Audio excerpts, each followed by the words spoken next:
Hello? Hello? Oh, that's better. Happy New Year, everyone. I think we're live. Let me know if you can hear me all right and see me all right. I keep asking all the time the same question, but I do have a new funky device that should make the audio a lot better.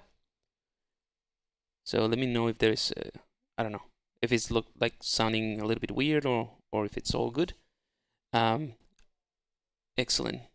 Thanks, Armir. Um, I don't know how to pronounce that, but Happy New Year. All right, so I'm just trying to sort out one more thing, and we are good to go. Hope everyone had a good break over the Christmas period or the holiday season. All right, so I have a light that is not turning on. That's annoying. Anyway, you can see all right. I think it's fine. Hey, Alex. All good. Yeah, so I got a, one of those cool devices that it's called, what's the name? Go XLR Mini. And it's just like a hardware and software that allows you to clear up the voice a little bit. So I'm just trying to improve the productivity when I get to do tutorials and that sort of thing, so I don't have to clean up audio as much and clean up the levels and all of that. So this one kind of like does it for me, and it works for streaming, so it's pretty nice. And I can do things like when ZBrush crash, I can go, and that's pretty cool. Awesome. Well, I'm really glad to hear that this sound has been improved. That is the whole idea. So yeah, all good. I also got a camera, like a new thing, so I'm just trying to improve the whole setup so I can give you a better quality overall. Because I'm not really tech savvy when it comes to like streaming and all of that. Fortunately, with this channel, Kyle and the rest of the Pixologic guys, they take care of all the tech stuff, so I don't have to do much stuff. But I do wanna yeah, improve it. Anyway, so let's see. What am I missing? Oh, hang on. I'm still like a little bit in holiday mode, so I think I'm running like the beta version. So um it's right. We'll have to go with that. Here we go. Okay. So here is the Epic pen. We'll use that if I'll have to explain something, or if you guys want me to explain something else. Just a couple of things to get out of the way. Again, I'm using the beta version, but there's a new update actually, 2021.5 point something. I think it's the latest update. I need to maybe run that one. I didn't remember that we had that one before starting the stream. So today, again, I'm just trying to get back into it. I was actually, when I was loading this, and I wanted to check like the level of subdivision. I even forgot what it was. So I'm still trying to get back into it. But the other thing to get out of the way, kind of, is I shared an email for those of you who are in the email list. So you probably, if you read it, you probably know what I'm talking about. I'm gonna be doing a series of projects this year that I'm hoping to share with everyone. I think they're gonna be pretty cool, and one of them is trying to get more into the streaming world. That's what I'm sort of kind of like doing all of this hardware thing to be able to provide more content. So it's gonna be pretty cool. So for today, I don't really have any idea, but I thought, given that what's the name of this game, Cyberpunk 2077, it's pretty recent, and the graphics are amazing, and all the imagery and all that. Maybe we can do something cyberpunky. I've never played the game, I've never followed it or anything like that, but I do like the whole aesthetic of it and everything. So maybe something stylized. So I'm gonna start with that. So for that, let's go ahead and I have symmetry enabled, and I have my move brush. Maybe I can just reduce the size of this sphere. So we might not get to do the entire character, but we're going to start with kind of like a bust, maybe just the head, trying to figure out what we're going to do. And yeah, we'll take it from there. But if you guys have any questions or any suggestions along the way, please feel free to let me know. All right, so this is going to be just the usual pulling and pushing with the move brush and AccuCurve. I also did a recent update to the driver, so might be struggling with certain things for a little bit.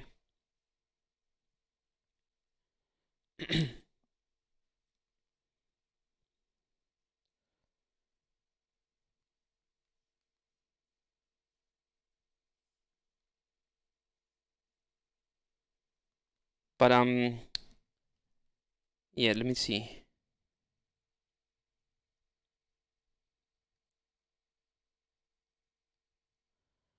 Pion, when I have a question about one of your courses, is it better to send it on your email or ask here? Either way, is it I'm assuming you're not in the course because I don't recognize the the nickname. So if it is a question regarding a course that you're not in, whatever, it's easy. I mean, yeah, before pitches. I mean, you can you can ask me an email, and when I get to it, it's probably I can give you maybe a better answer. Sometimes I get distracted when I'm doing this, but feel free to ask anything.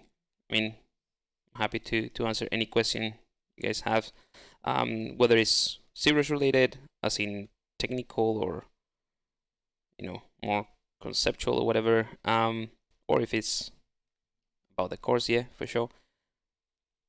Which is something that I also mentioned in the email, that I'm hoping I can open the extra mile later this month or the next one. We'll see. It usually takes a bit of work for me to set it all up, but I hope I can. All right, so what I'm doing here, it's basically getting the block out, and you see all these bumpy surface, and that's totally fine. That is due to the what's the name, the AccuCurve that I'm using with the move brush, just trying to get this working for the head of this cyberpunk dude. Maybe, I don't know, maybe be more like a robot than anything. And I'm using dynamesh with a resolution of 64, which is pretty decent for this blocking. But none of this is going to matter at all. And I like the AccuCurve because it helps me to create certain more pointy areas. That helps with the stylization a little bit, and it sort of helped me mark certain points that I can pay attention to.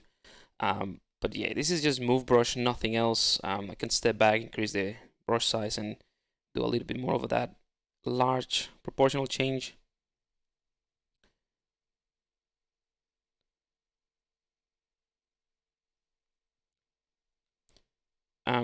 And I usually, if you follow some of the sessions that we've done in the past, you know that I like to start from zero, just giving you all the steps and all of that. But if you already have like a base mesh or a head that you use as your starting point, like a generic one, that this might not be very interesting. But you'll see what I mean in just a second. So I'm just gonna push here some sort of cavity here for the eyes, and a suggestion of the nose. No, of the nose, and maybe increase the chin area. But all of these things will change. This is just to get me started with something that resembles a human. And once we increase the resolution, we're gonna do a bit of a sculpting. But I'll show you a couple of cool things that we can do.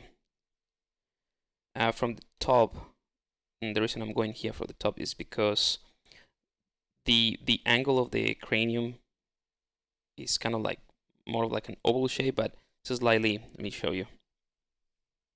I like to check this type of thing. So it's kind of like an oval shape, but it also has these sort of like planes in this fashion. So it's not a perfect oval. You know, those little things that sometimes it becomes kind of like second nature to see them. And again, this is not an anatomy class or perfectly anatomical, but doing those little things helps to sell the idea, right? Which is what we ultimately want to do, sell an idea. All right. So you see, just doing move brush and AccuCurve, I haven't done absolutely anything else. Well, I've used the mask a couple of times and the smooth brush, but we have something that from the distance looks all right.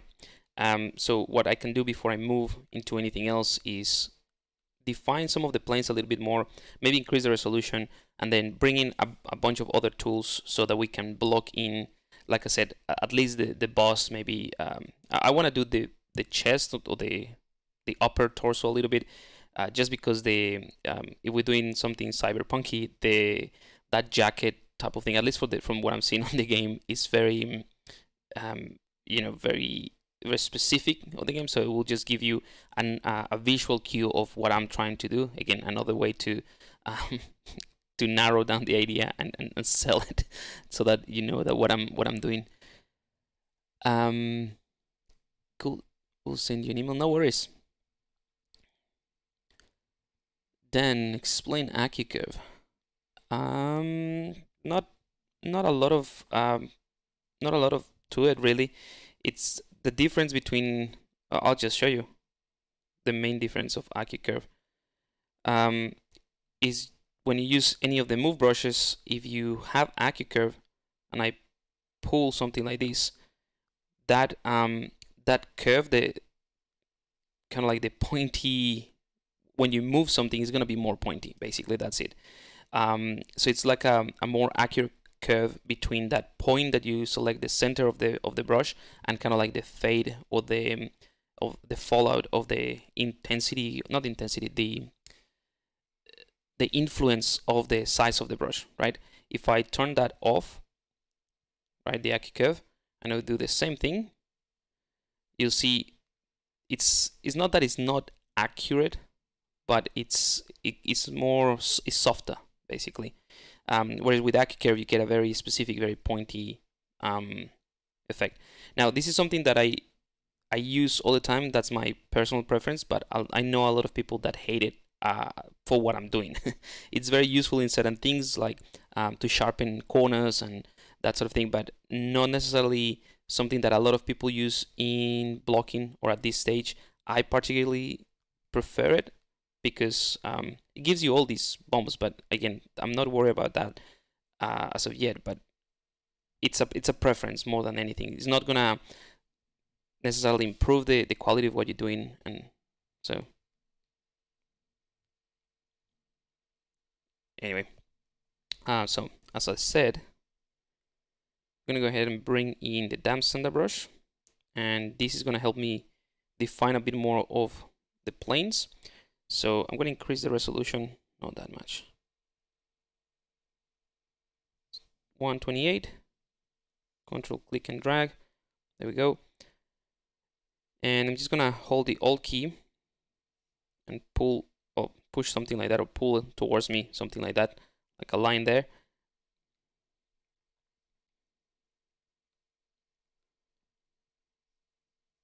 And I can use the Alt key to invert the effect, which is the one that I use for this, or the usual effect or the normal effect to just push things in.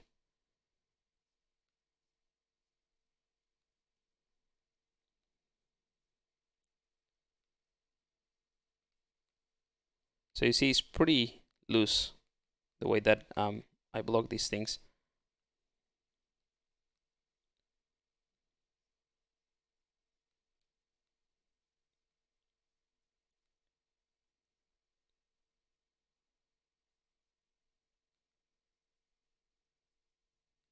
And these are just markings that I can use to sort of like follow when I'm readjusting the shapes a bit.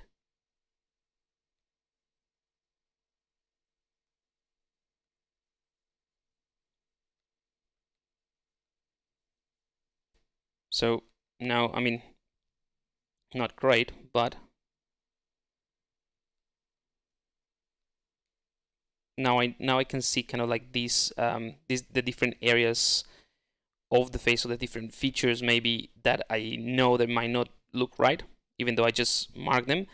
But now I can adjust them. So if I go with the, let's go trim dynamic, for example, I'm gonna flatten this. Oops, that's not trim dynamic. Trim dynamic. I want to flatten this area a little bit, this temporal lobe, and I can define some of the planes a lot easier. So that's the idea with that sort of all these lines that I created, is just to help me visualize what I need to pay attention to and how to refine it. I can also give it this, show a bit more of a bony landmark there.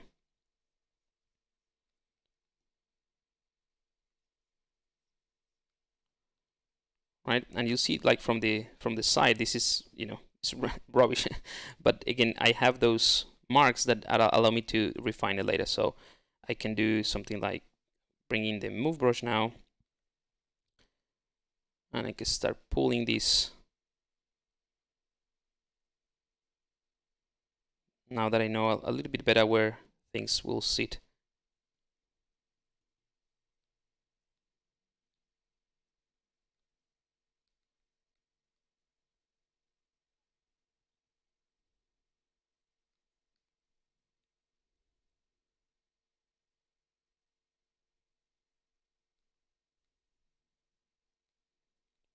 But again, there's many many ways to do the same thing. So this might not be your preferred method. You might want to jump straight away into sculpting and figuring out all of those things that I'm doing just by sculpting, which is you know, something else that I do. Fair enough approach. This just helps me, you know, practice a little bit more of the what's the name, the kind of like bony landmarks and that sort of thing.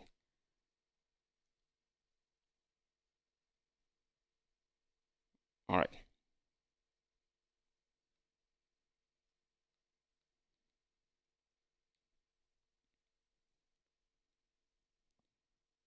I think for this guy, I want to do some sort of robot. So I might not even do eyes for this guy. I'll do one of those cool looking glasses or goggles.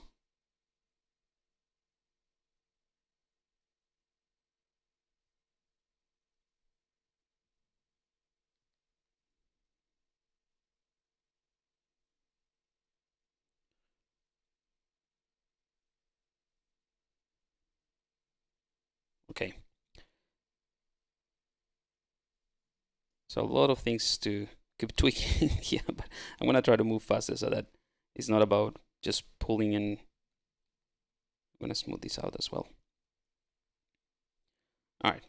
So at this point, again, very sketchy, but again, if you look at it from the distance, it gives you, maybe that's too far away, but it gives you a clear idea what we're trying to do. It's just a face right ahead. Hang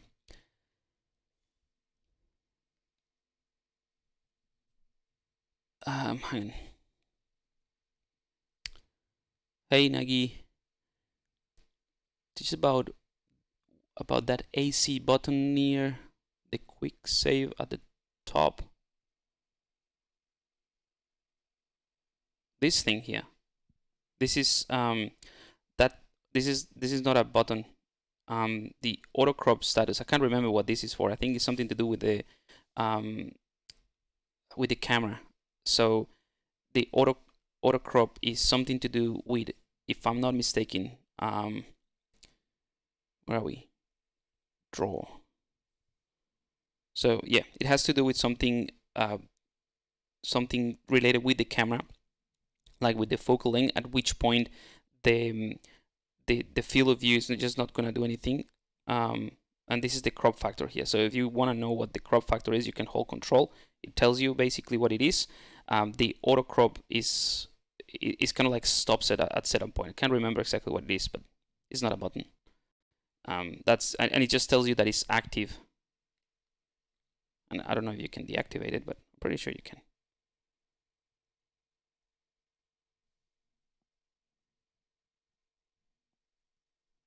Yeah. Again, don't quote me on this. I think it's something related to the camera, but I'm not entirely sure. Can't remember. All right, so I'm gonna go ahead and bring in some other pieces before I move on and define this a little bit better. Right now it looks kind of like an angry old man, but it's gonna be very different. So let's go to the subtool palette, and I'm gonna append. Let's block out the body quickly with a sphere.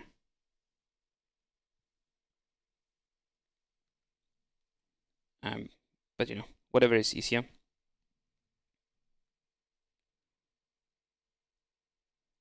So I'm just gonna flatten that on the Z-axis, turn off perspective so that I can see it straight from this angle. I'm gonna rotate things a little bit, and that's gonna be basically your rib cage in a way.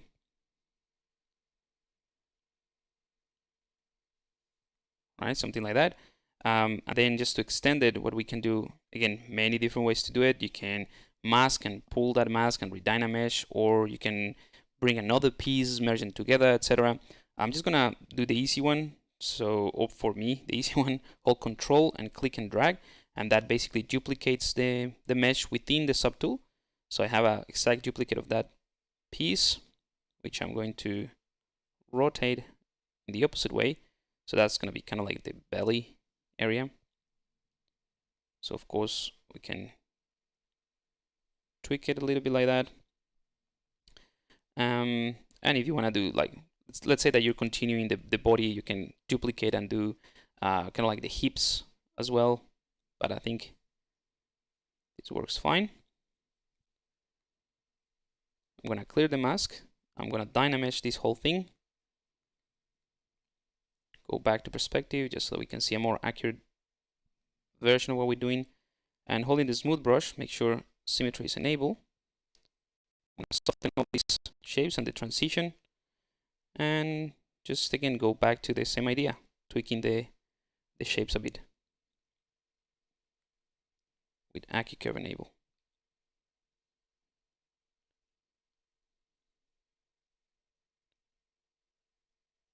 I'm going to pull this like so. That's going to be obviously the shoulder.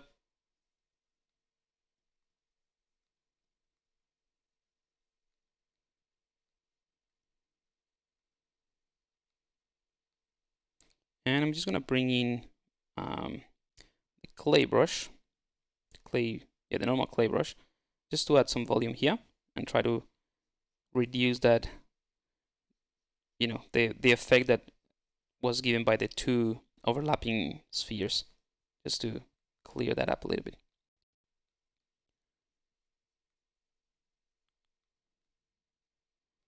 All right, and if you want, you can just do like an indication of where things are in terms of the anatomy, but this is going to be a jacket. So I do that not necessarily because I'm going to sculpt the anatomy in this case, but it's good to have an indication of the proportions. So now I know where, like roughly where the pectorials are going to be, for example, and that allows me to again go back with the damp standard brush and create some sort of markings, for example, for the rib cage, or you know, the sternum where it goes, and basically markings. That's all I'm trying to do here.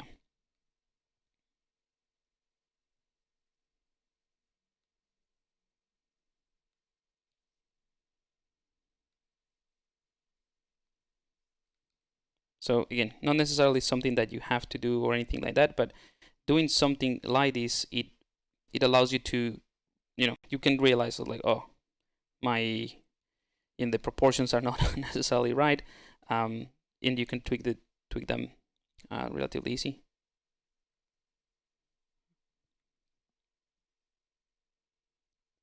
So I can give it a bit more meat here, some volume. Because obviously this area is just a solid structure.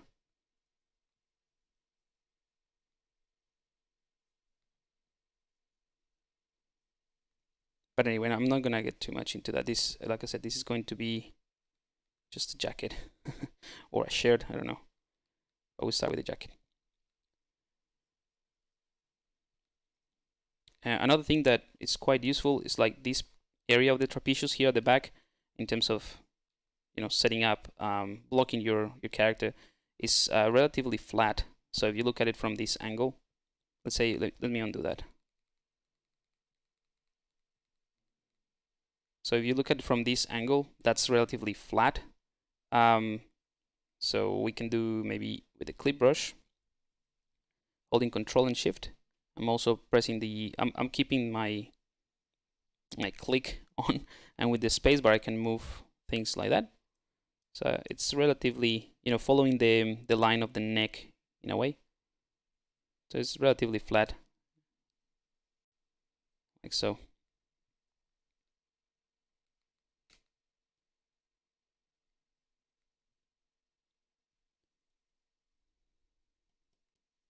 All right. So something very quick as a blocking. I'm gonna bring in a couple of cylinders, or a cylinder that I'm gonna duplicate, and I'll do the like an indication of the arms. And the idea is just to finish the blocking.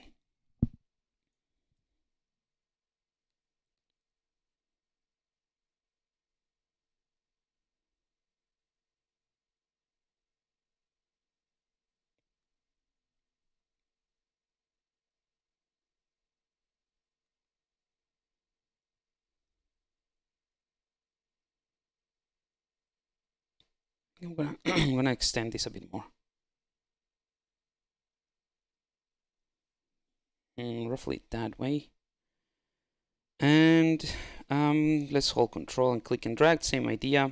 Rotate, so this is gonna be the forearm. So the sleeve of the jacket.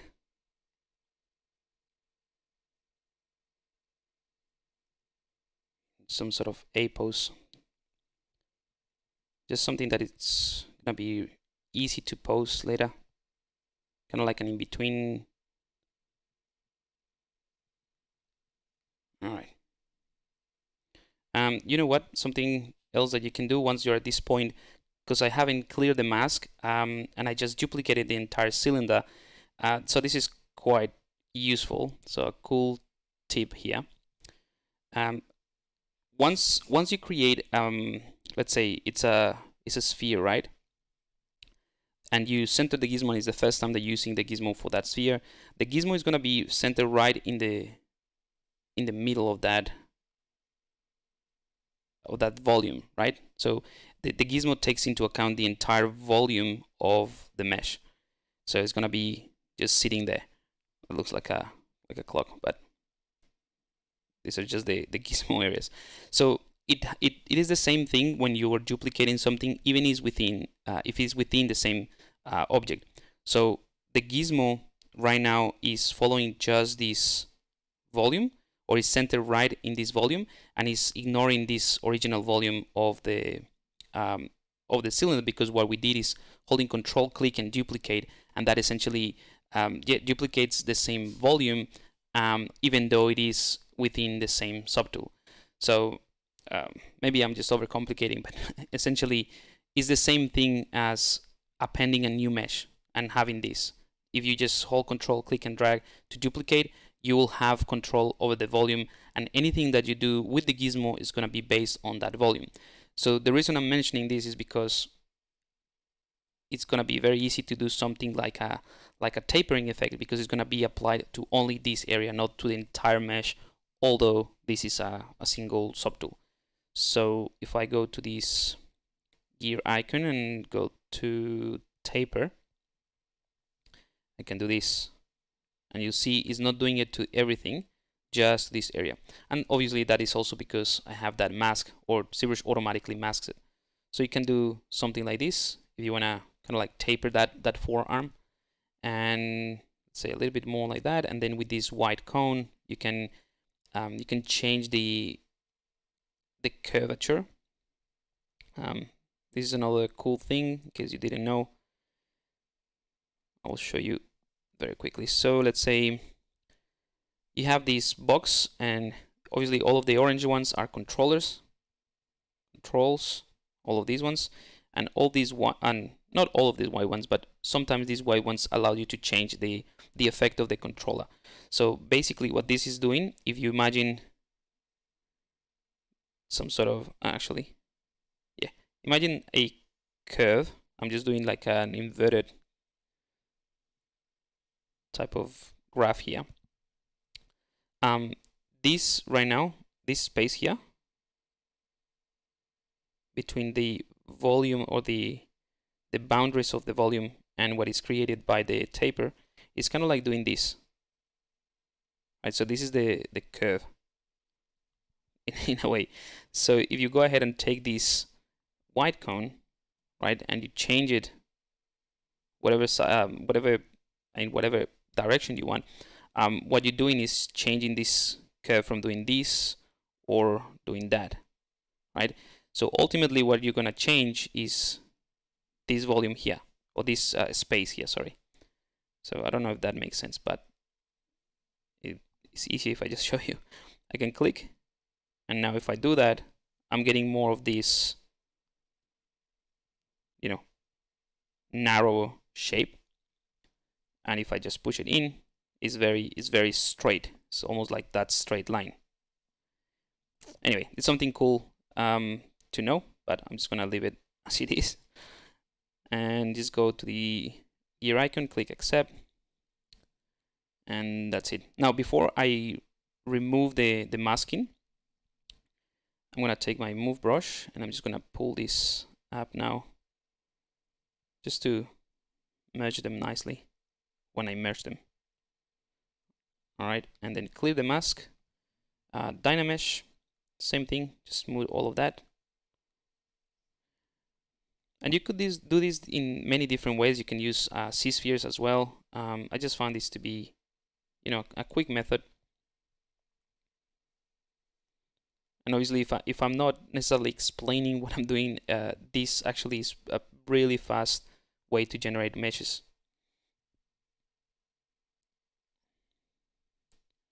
So this is gonna be the sleeve, and that's precisely what I'm trying to do. I'm kind of like managing subtools based on what I think the seams are going to be. So this is just the sleeve. Get a little bit bigger here at the top. So if that's gonna be the sleeve, then I can take the body and just sort of adjust placement.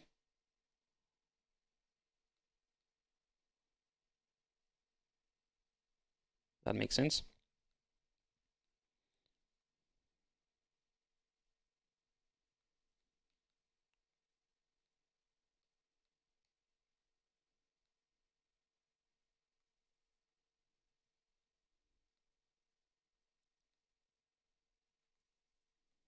I'm gonna use the clay builder brush just so that I can add volume faster.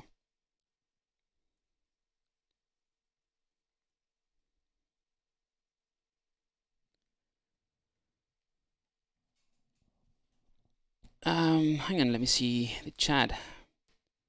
Hey Miguel.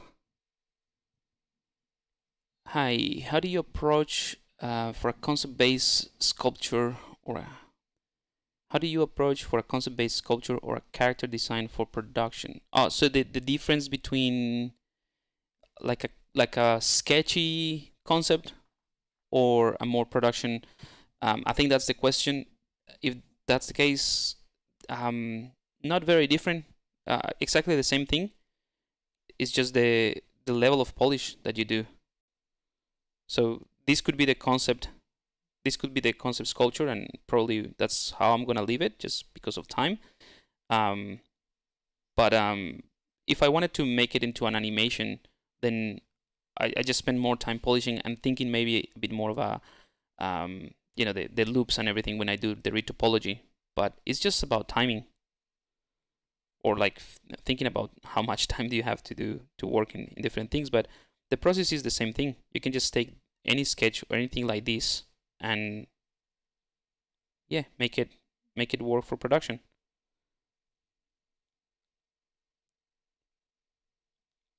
But it also depends. I mean, I did a job last year where I had to be like the sculpting part had to be restricted, because not restricted, but there was limitations to what I could do in terms of the proportions and things like that, because there was a rig that was provided, so I had to sculpt based on the rig. So that's kind of like one of the limitations of the production, if you will. But still, quite fun. You can do a lot of things. Now, I've been working on only one arm, obviously, because I can just mirror and weld when I'm ready. But the reason I do that is because I can very easily, look at how the arm looks in this case, or from this angle. But also, if I rotate to the other side, I can see and work a bit more on the volumes and the angles.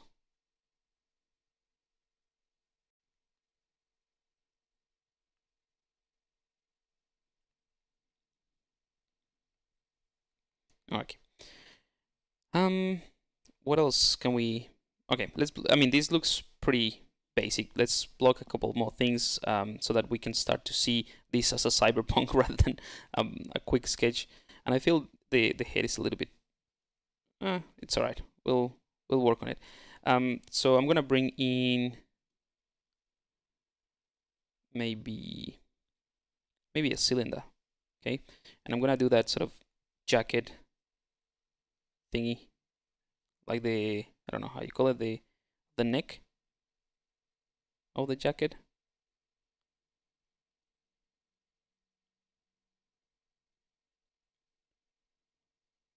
And this one is I'm gonna exaggerate it. It's not gonna be like the one that you have in the Cyberpunk universe. Maybe something like that, maybe even bigger. All right. So obviously this is just a cylinder, but we can do a few things. We can, for example, clear the center area. So I'm gonna hold Control and Shift, make sure I have my selecting brushes, or my select rectangular.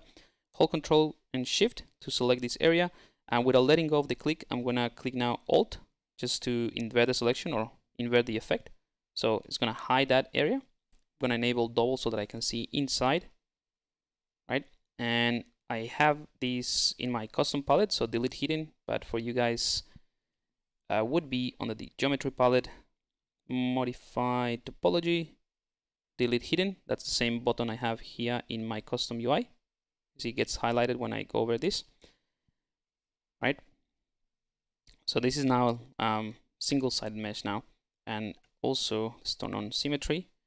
I can also go ahead and do this just to hide that part. The same thing, delete hidden. And now I have this mesh that I can manipulate. And you can add thickness with, again, many different ways. The easiest one, since this is like a relatively simple geometry, is with the C modeler. One of the easiest ways. So, right, you just add that. But I'm not gonna do that because there's, with every improvement of ZBrush, you get these additional ways to update your workflows, and I think that's awesome. So one of the things that I like about the new update is a few things. You can go to the dynamic, and in the dynamic palette, I'm going to enable dynamic so that immediately makes it look smoother. So it's giving you a preview of how it would look at subdivision level 2. So this is the smooth subdivision level. You can increase that, of course. Let's leave it at 2. Don't need it to be that big. But what's great about this is that I can also have a dynamic thickness. So with the thickness slider, I can do this, and you see thickness happening straight away. So let's go for something thick. But because this is a dynamic thickness, it's not like real thickness, although you'll see it as real. It doesn't matter how much I smooth this or move things around, it's not going to change. That's actually not too bad, actually. But it's not going to change the thickness. So if I were to create a thickness first and then start adjusting this, then it's going to be not consistent and it's going to be annoying. But with this, all we have to do is just use the move brush to adjust this plane. Let's turn this off. You know, this simple plane to get whatever.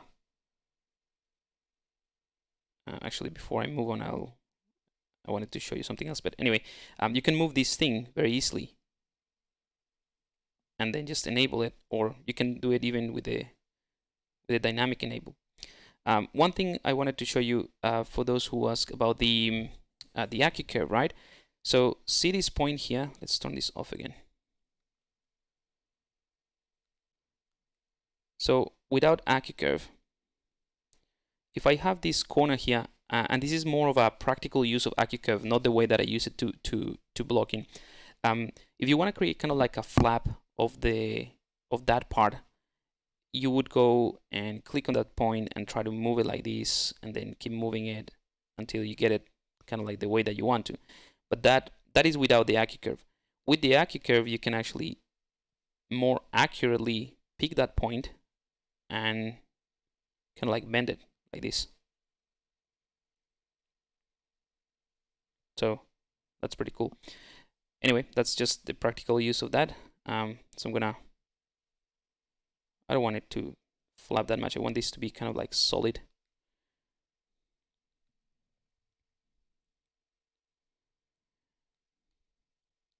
And let's go ahead and push this in.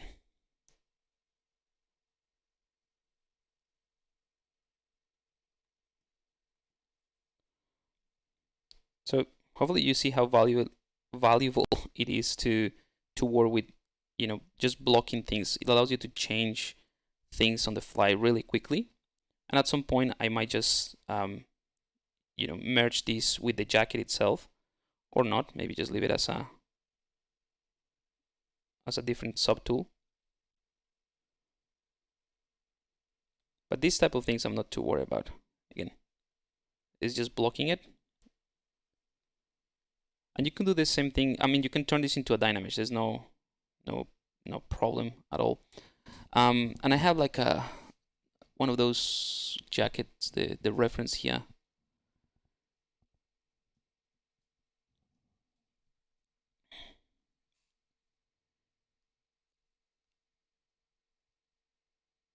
Hey, call me Chag. Happy New Year. What tool is that drawing overlay? That is called the Epic Pen. So that's what I'm using here.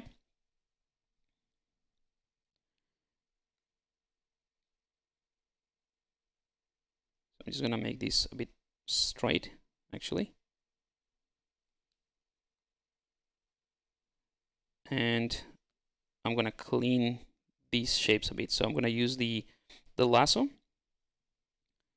and maybe do something like this. Oops, that's not lasso.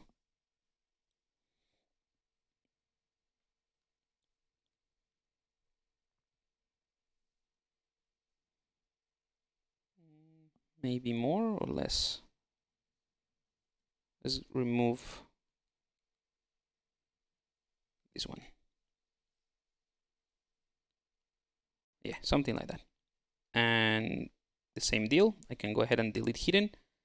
Again, because we're using the dynamic thickness, we don't have to worry about, you know, leaving open spaces or anything, because we don't have real thickness just yet. And when we want to get thickness, it's actually really easy. So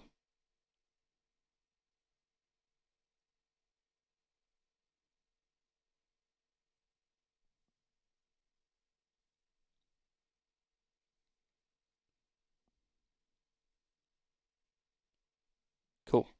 So starting to look a little bit funny. I'm gonna take the arm just because it's bothering me, and I'm gonna mirror and weld that, so I have the two arms in the same subtool. And now, you know, I can go ahead and define the jacket a little bit more, but I'll do that in just a second. I'm gonna try to define the how are we doing with time. Oh, pretty good. So yeah, we'll get to define the jacket in just a second, or at least block it a little bit. But you know what? Let's just do that quickly with a clay brush, just to get some volumes going.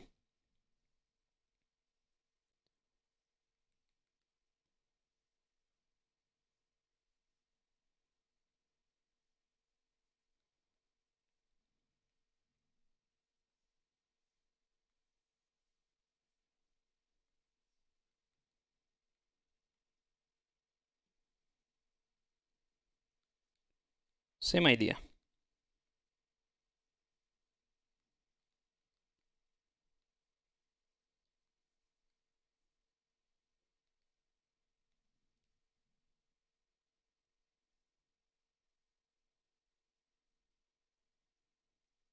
So it doesn't have to be fancy. It doesn't have to be um, you know, like perfectly created before you start adding details. As long as it works, and then you can clean it up the way that best suit you. I mean, there's different ways to approach it, right? Like I know some great artists that what they do is they start with a cleaner mesh, and they have a lot of control over the shapes. Um, I'm not I'm not a fan of that process because I'm not very good at it. I As soon as I start to just move vertex by vertex and try to keep everything clean from the beginning, I sort of like get into this. I get stressed. It's like I wanna see it first. I wanna be able to make sure that what I'm doing is the thing that I wanna do. Especially because I do a lot of original designs. I'm not following something necessarily. So I like to see things how they work, and then if I go ahead and say, you know what, this actually could work, let's go for it, and then you can start cleaning it up after.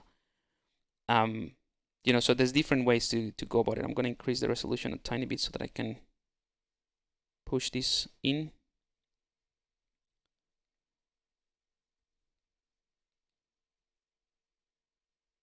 And this part of the jacket is kind of like something like this. All of these things that I'm doing, remember, is just blocking them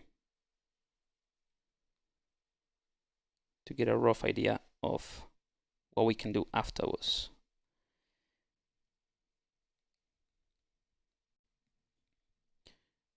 All right. So by doing this, I can already say, this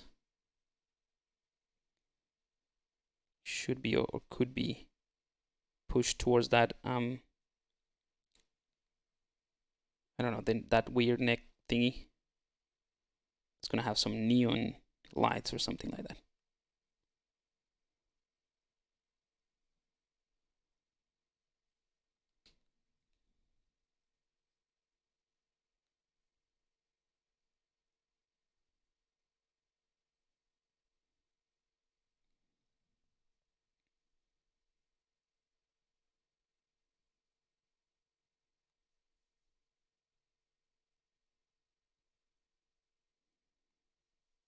And obviously that's gonna be like an open jacket. We'll put some weird looking zippers here and everything. But for now, we just need an indication of what this is. We don't have to worry about how we're gonna solve it. We just need to make sure that it works first, as in visually or the design. I'm gonna do a couple more lines to define these bits here.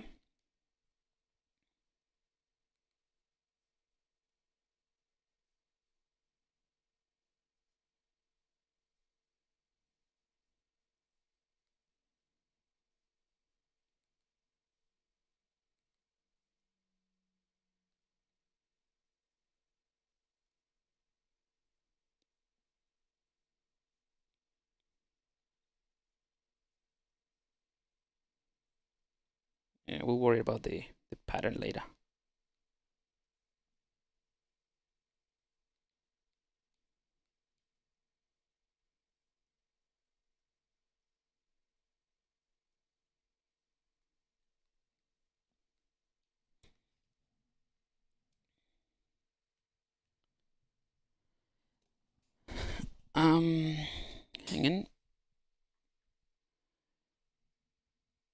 What are you making? We're doing some sort of like cyberpunk type of thing.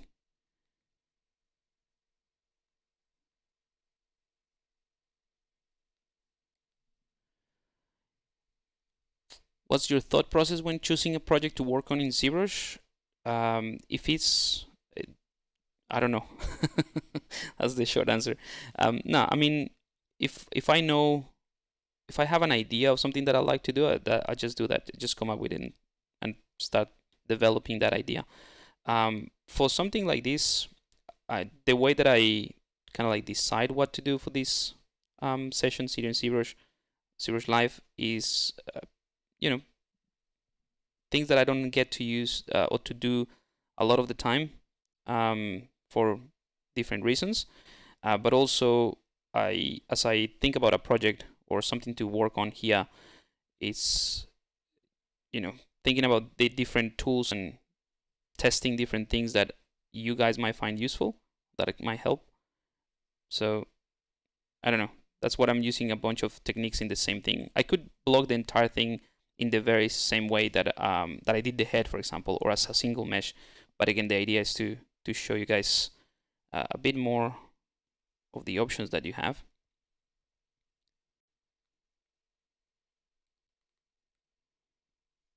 So there's no particular thought process of choosing a project to do here, other than whether it's useful or not and interesting. Because I try to balance those two things, at least in the ZBrush Live sessions, whether it's something interesting and useful.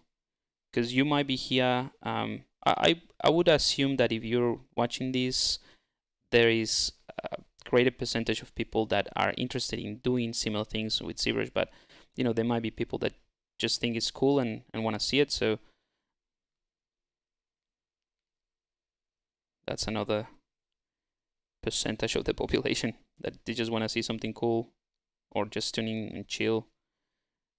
So try to make it interesting in that way. Interesting and informative. That's the thought process is to answer your question.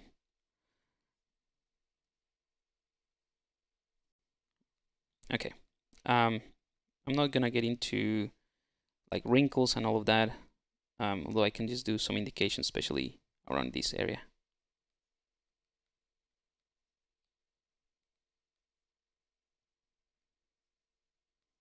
But we could do that with dynamics later. That's probably easier, I think.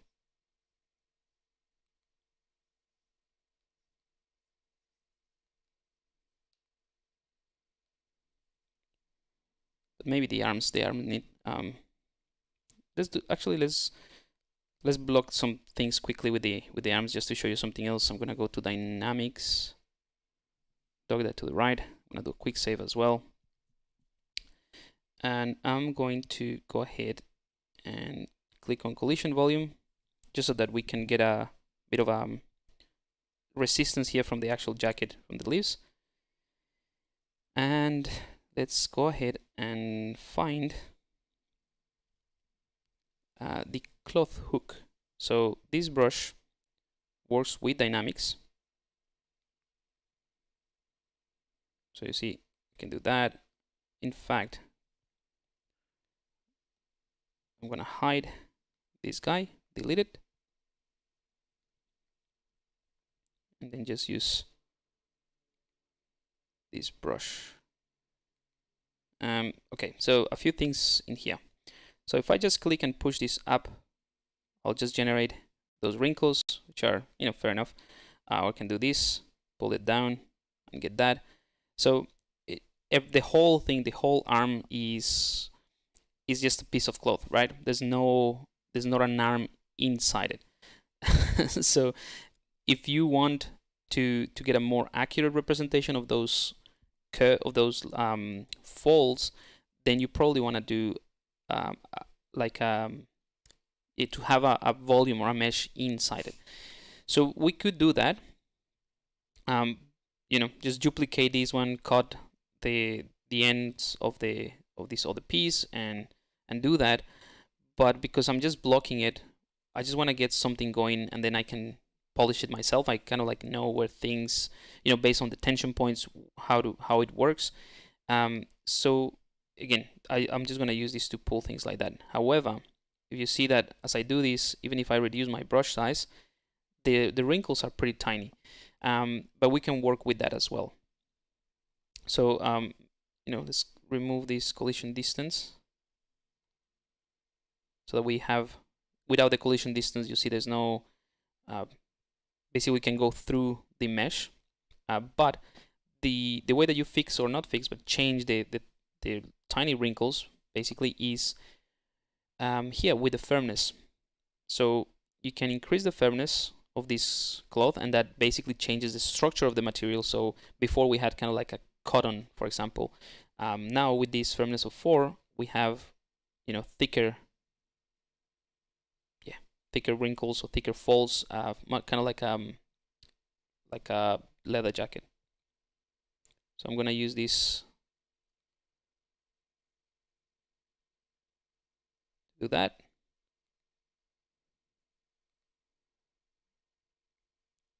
Just gonna push here slightly.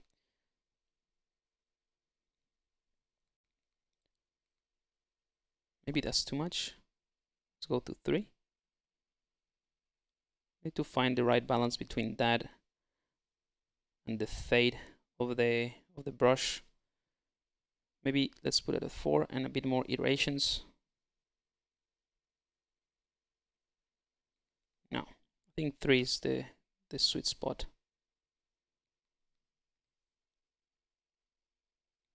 And I'm using the brush with the on brush, right? So that basically means that when I press this area, it's not gonna affect the whole arm, right? It's based on the size of my brush. If I tweak this, turn this off, it's gonna affect the entire arm, right? So make sure that you have on brush, or at least I think that's good. And the fade is how much the effect is fading from the brush itself. So another thing before I actually try to get the wrinkles of this arm would be to use the masking. So I can go ahead and do this mask here, maybe blur it a little bit, and if I push this down, you'll get that sort of compression fold that I'm trying to get. And you know what? Let's go for the firmness 4. I think like thicker folds is gonna be better for this jacket. Right, so that type of compression fold here is pretty cool, and that's just masking some areas and then just pulling the rest.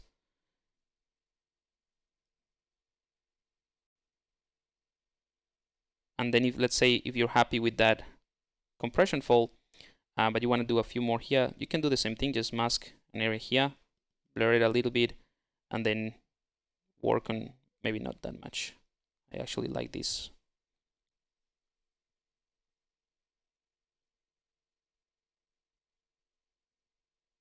And just fine tune these wrinkles or folds.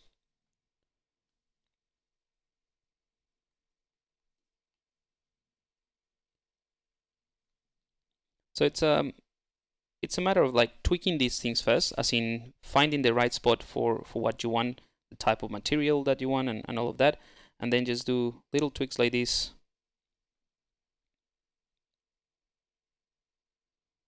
Very subtle.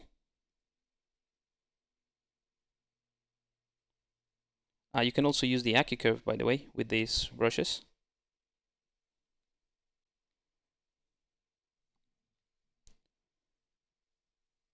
So of course we're gonna have to tweak things like here, but again, that's just with the move brush. At least we have that sort of blocking going.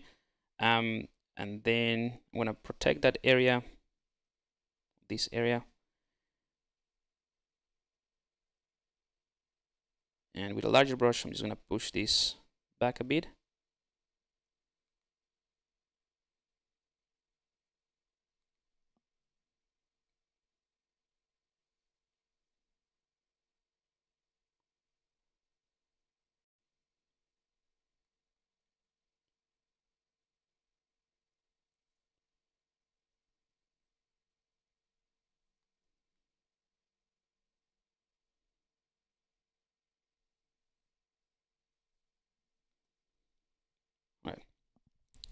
So of course we need to think about like I said, the tension points. So there's a manual part to this, right? So let's say from not necessarily in this material, and it's kind of like a fluffy jacket, big one. But if you were doing something more like a shirt or something like this, you need to think that there is a point of tension here, like the shoulder, and here with the elbow. So depending on also how it's posed and all of that, there's gonna be kind of like less wrinkles this way in here, and it's gonna be more of you know, drapery wrapping around here like that. But anyway, that depends on what you're doing. In this case, the jacket can be like this. But then we can take the move brush now, and let's just adjust these things a bit more. We could do the same thing for the jacket anyway, for this part of the jacket. And of course, we can polish this in different ways. I just want to get back to the rough blockout that we had. And we can just redynamesh this first if we wanted to. That's the awesome part about the integration of these dynamics with dynamesh. Or, I mean, we can dynamesh with a bit more resolution, in fact, just to keep some of these bumpy surface.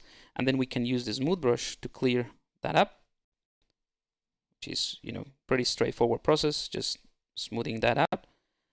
And then you have that indication of the wrinkles or the folds, and then you can just work on those a little bit better. Now, before I do that, I'm just undoing that. You can also use the clay polish. So clay polish will clean that pretty much, right? But it's gonna maintain a bit of the sharpness.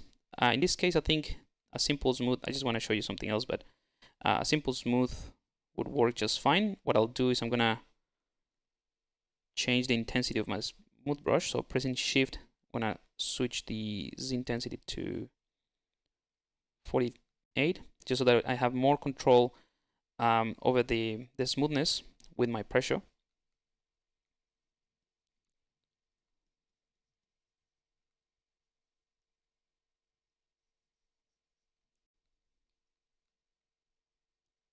Oops. Something weird happened there.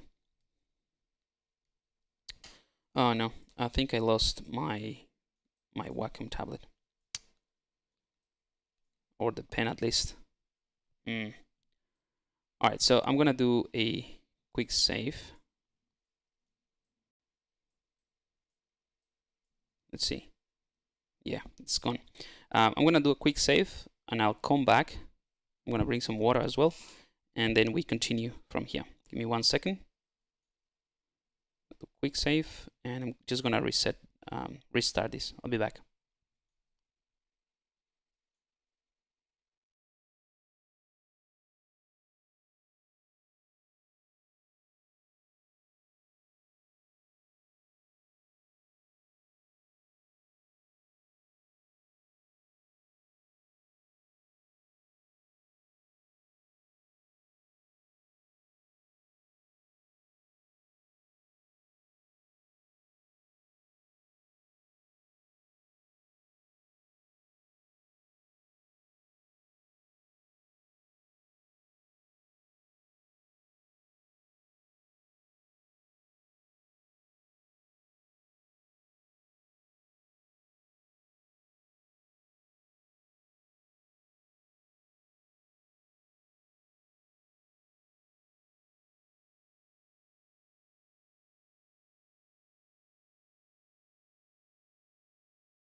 All right, so we're back. I just restarted the tablet and ZBrush. Again, I did some updates to the NVIDIA and the drivers and stuff, so I was yeah, it was expected that this could happen at some point, but not a big deal. So we were just smoothing this out, maybe with a larger brush.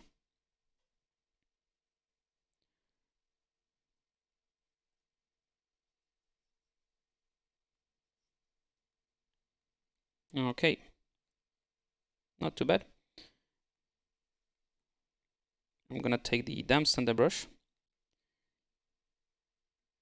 and I'm just gonna help refine these wrinkles and all of that, just to sharpen certain areas and again help with the direction of all this.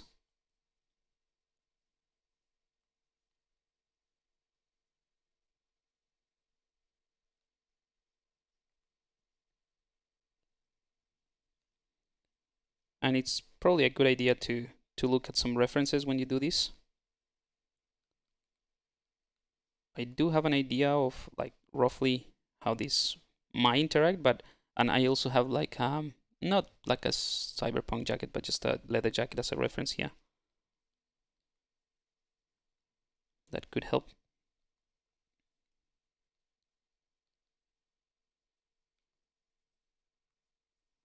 And again, these are just blocking the markings, and then you can spend as much time as you want refining it. So it's going back to what we talked about before regarding the, whether is a different process for a production model or if it's just for like a sketch.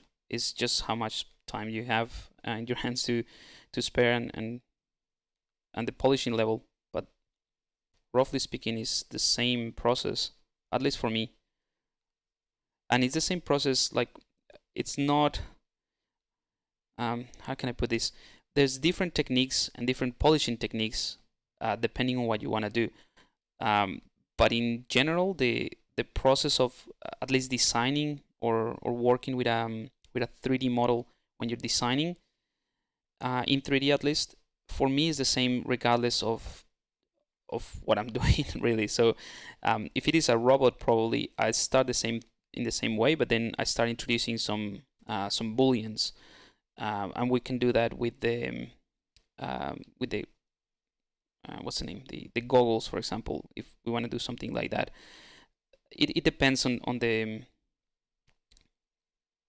on what you want to achieve really.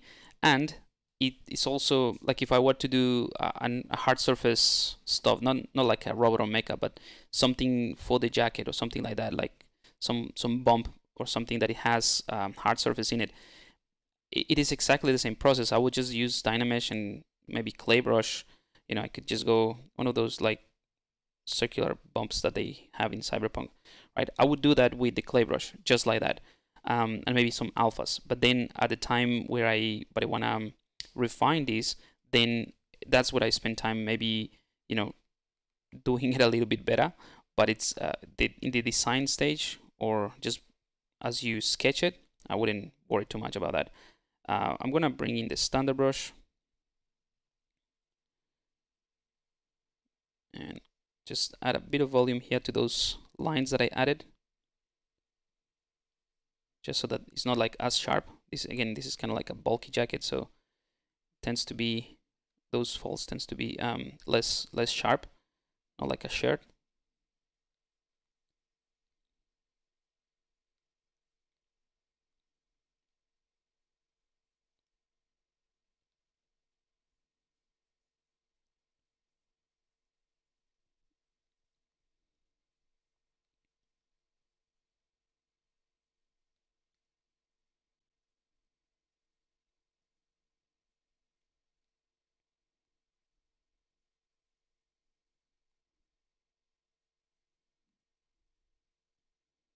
Certain areas, this might just gonna be easy to do the clay brush, and we probably need to do a redynamesh of this.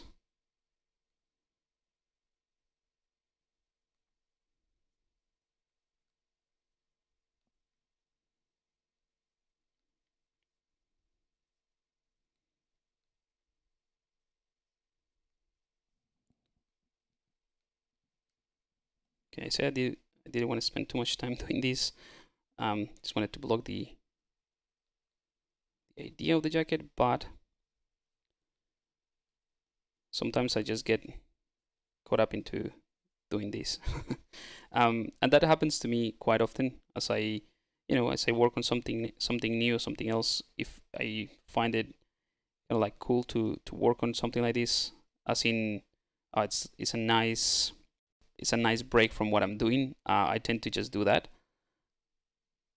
just stay at one part of the process for a while, even though it's I know at the back of my head I'm telling myself, like, why are you wasting time? You're gonna change it later, or this is not gonna be the final thing. It's just sometimes it's not. I know it's not the most efficient thing to do, but sometimes it's just cool to relax. And like I said, I'm still in holiday mode, so I can do these type of things. Why not? Alrighty. So let's go ahead and just mirror and weld that, and then we can work on some asymmetry for this. I just want to do a very subtle thing here with another brush called the notch. This one should do nicely. All right.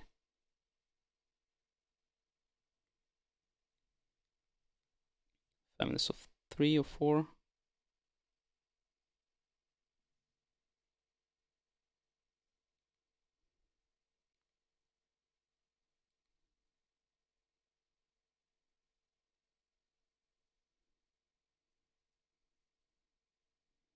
So this one is pretty cool because it's just going to slide the mesh. And if you want to maintain the volume even more than what I'm doing here, you could actually use the thick skin, which is super nice. So you can use this in combination with the thick skin and then maintain more of that original volume. I just want to get some quick wrinkles. Oh no. Oh, no problem. This is a pretty heavy mesh that I'm trying to do with dynamics. Oh, it's not that heavy. 1,600. Sorry, 126,000 points is not too bad. Again, I just wanted to generate some wrinkles. I'll work on that later. But just something to get started. And we have like a rough setup of the jacket. We have neglected the face quite a bit. But we'll get back to it. And we can do some interesting sort of like face implant, or like I said, I don't want this to be like a human. I mean, that's the whole idea, right? Some sort of implants and make it very cyberpunky. Okay. How can I use symmetry after pose my character in this? Is possible to, should I pose after finish detailing? It depends again what you're trying to do. If you have a clean mesh and you have like if you're working on a T pose or a pose and you have a clean mesh and then you start detailing those things, or the mesh itself, and then you pose it, you can pose it in the lowest subdivision level, and you can translate that very easily and then just adjust any changes of the, let's say if you have clothes, you can change that afterwards, as in you can compensate with the pose. So basically areas that will stretch or compress and that sort of thing, you can do it afterwards. You can also use the posable symmetry. So as long as I have symmetry right now, if I were to just pose these, I could use in the transform palette, you can click on this use posable symmetry, but it has to be symmetrical. In other words, you have your character in a symmetric pose, and then before you start detailing or anything like that, you do the pose that you want, and then you use the posable symmetry, and that way you can continue working symmetrically even if the character is in a pose, like you have the right arm up and the one down. So that's using this posable symmetry or posable symmetry. So yeah, you can totally do that. Hey Comics Legend, good to have you here. Happy New Year. I have also forgot about lots of things. Don't worry. As part of the plan of my another thing that I have for this year is to document things a bit better, so that when I forget things, because I will forget, I will get to it. I'll build my second brain, so to speak. Which type of Wacom do you have? I have the, I always forget, it's the 24, it's a Cintiq 24-inch Pro Touch. That's the long name, I think. So Cintiq, Wacom Cintiq 24-inch Pro Touch. That's the one I currently have. All of my kind of like gadgets and stuff that I use for the stream and everything else, I do have it in my Instagram. If you go to my Instagram, I have one of those stories in there. You can just have a look at the different things. You know, I haven't updated. I have a few other things that I might do that later. I have trouble making my limbs more uniform. Do you have any tips for making arms, legs stay consistent in shape? Not entirely sure what you mean by uniform and consistent. You mean if you work on one side and then you do it on the other side, like without symmetry? Not sure what that question means, sorry. Did you beat the Cyberpunk game? No, I haven't actually even played it. Just like the graphics and the whole Cyberpunk feel to it. Hey Pablo, welcome back. No worries, thank you so much. All right, so let's work on the face a bit. So I'm gonna go into solo mode, select that.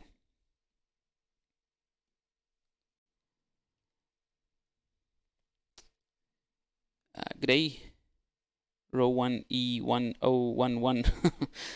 I'm gonna increase the resolution because now, you know, I already showed you how to block these, but we can get into more of the clay builder brush techniques, as in just adding volumes and literally sculpting.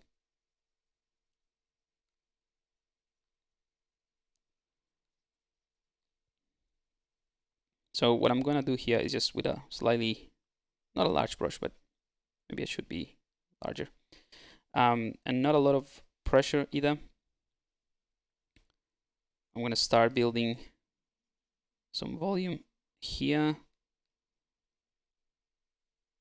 and then using the Alt brush, or the Alt key to push in. Maybe the clay brush might be better in this case.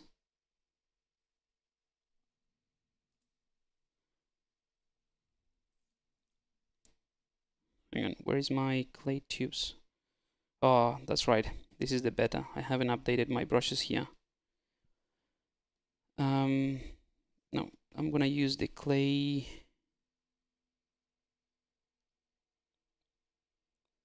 Hang on, clay.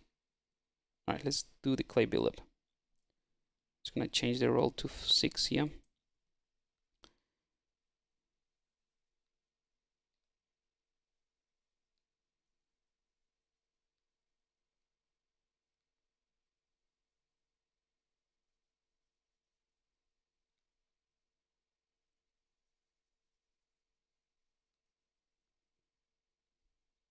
Maybe I should add some eyes already, just to have that as a reference. But again, I'm gonna be covering all of this anyway with the goggles, I think. In fact, before continuing with this, I probably should let's see.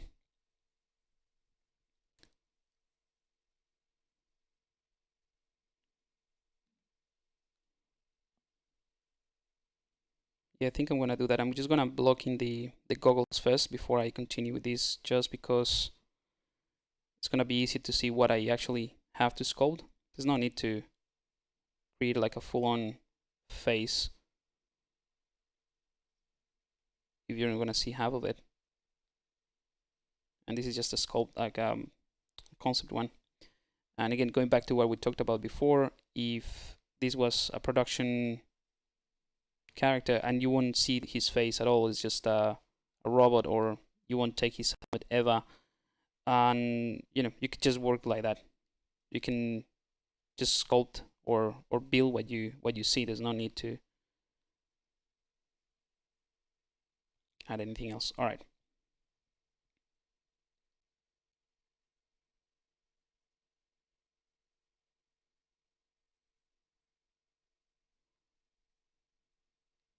Okay, roughly.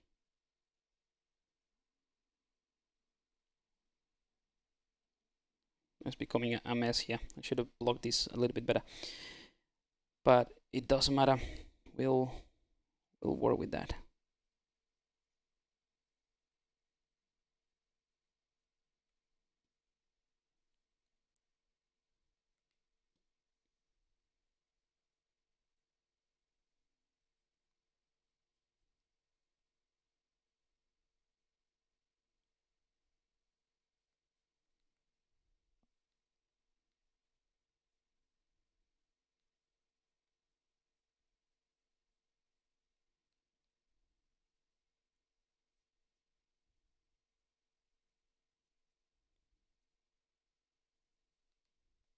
Just want to define a couple of things so that we're not kind of like going blind here in terms of what we are aiming for.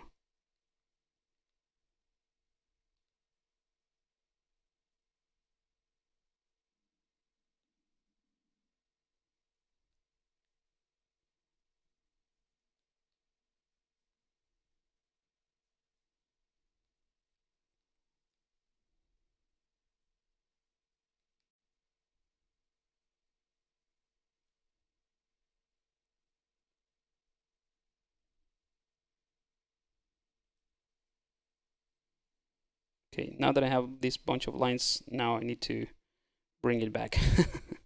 So I exaggerate things and then going back and think about the masses and especially think about the fat areas. So that's what really changes a lot of the areas of the face. It's not just the muscles pulling things.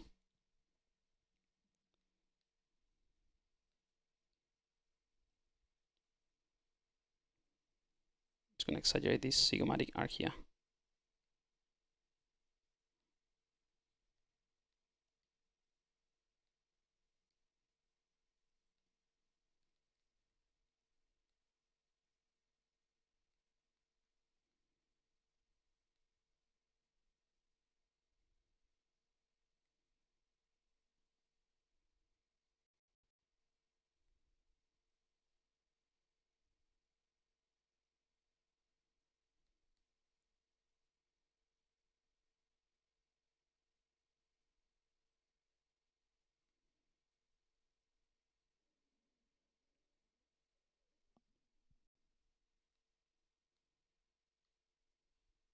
All right.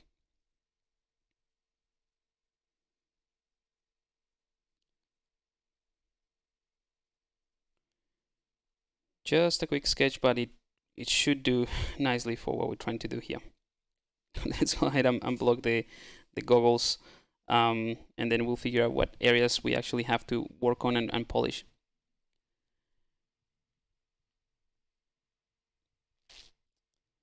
Good evening. What are the benefits of working with dynamesh versus base mesh if making a character? Um, uh, Again, depending on what you're trying to do, I think just dynamesh gives you dynamesh or Sculptris Pro gives you all the freedom you want to actually explore things. With a base mesh, it's gonna be limited to that base mesh, or you will have to recreate that base mesh every time that you have to change or want to change something drastically that is, like the form of it. So that's why I prefer to block in the form, get the forms right. That's kind of like for me the most important thing. Then I can move on into polish whatever I need to polish and get that base. If I'm just doing a plain character, nothing this like, I don't have to put a lot of effort into designing something. Or if I'm following a concept, I could work on a more controlled manner and just work on a base mesh that follows the main shapes of the design that is already kind of like approved, and I don't have to figure things out. That way, you would use a base mesh or create a base mesh for that. But because I'm designing as I go, this is just a made up thing. it's 100% much better to just figure things on the fly and change things a lot faster. Hey Brian, thanks for all the great research. Oh, no worries, man. Is the UI you have set up now on the side, or do you have a link to it? I have a bunch of UIs, not this one. I've said this in previous streams. The UI that I currently have has a bunch of macros that wouldn't do anything good for you. I'll have to share also the macros, and I'm happy to share it. It's just not going to be very useful because there's certain things that you might not know what they are, like a bunch of custom things that I've made for myself. There's a lot of influence from alien sculpts. Yeah, probably. Pablo, would you ever work on a AAA game, like Cyberpunk? Would I ever? Yeah. I mean, if I wanted to, yeah, for sure. Like it's an awesome project. Um, yeah, but it really depends on timing. But yeah, if I ever had the chance to do that project over something else, I would definitely try that out. Absolutely. All right, let me just go ahead and append. I reckon a cylinder would be good.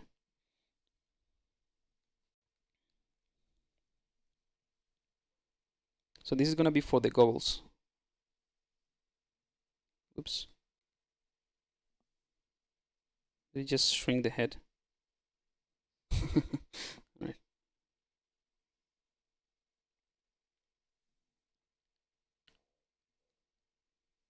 I'm gonna hide everything but the face and the cylinder.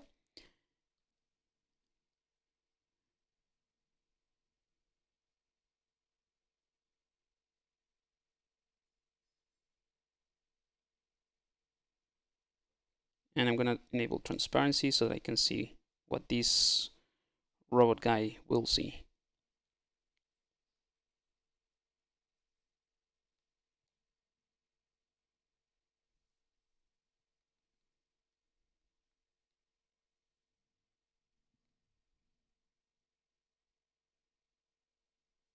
All right, I think this one seems fair enough, the distance and all of that. Cool. So again, we can go and try to do something clean. You know, we can cut a few pieces. In fact, you can use the new tools that allows you to, connect points and slice through. And let me show you. If you go to the SimModeler, where are we? SimModeler here. You can slice through these things. Just connect these points basically with this slice mesh.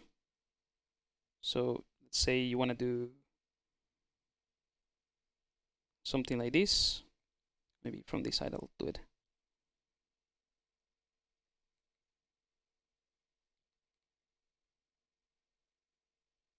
Like that, and then maybe,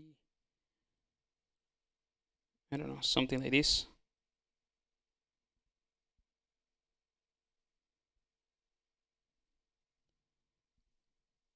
And then from from here,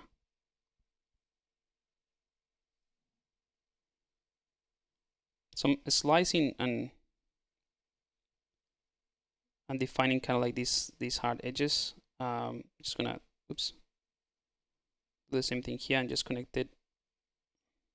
This is very rough, but you'll see what I mean in just a second.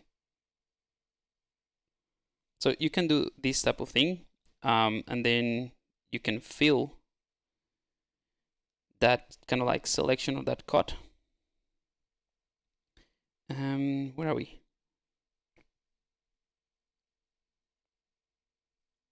Polygroup, fill. Again, polygroup, fill. Maybe I didn't close it. No, should work.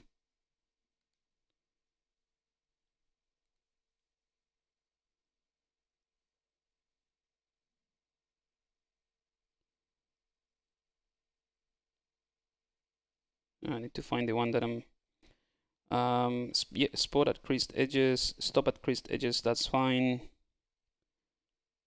Fill island, stop at different polygroups. Well, we don't have polygroups. So I must have missed one point somewhere.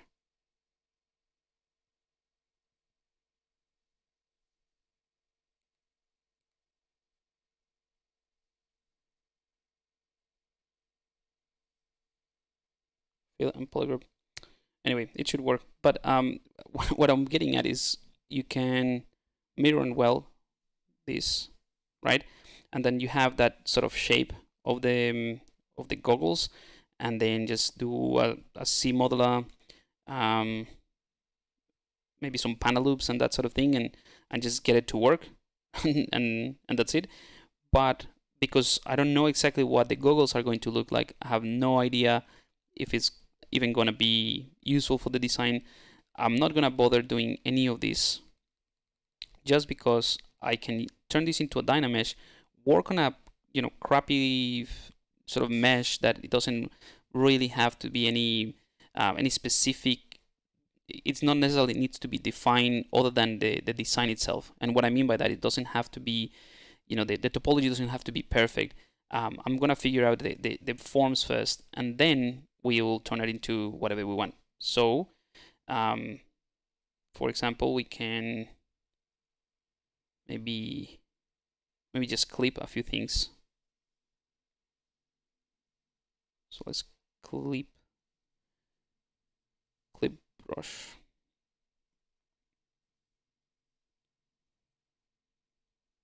So from this angle, maybe I can clip here. I can clip here. Yeah, I'm gonna dynamesh as well.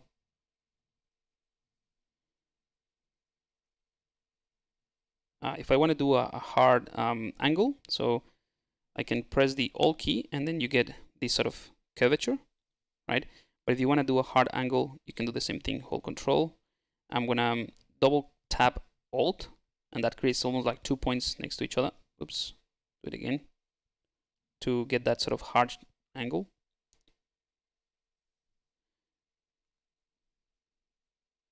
And again, it just depends on what you're trying to do.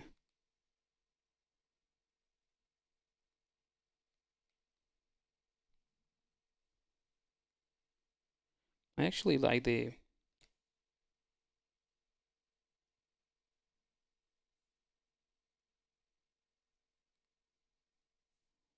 trying to figure out what the planes might look like.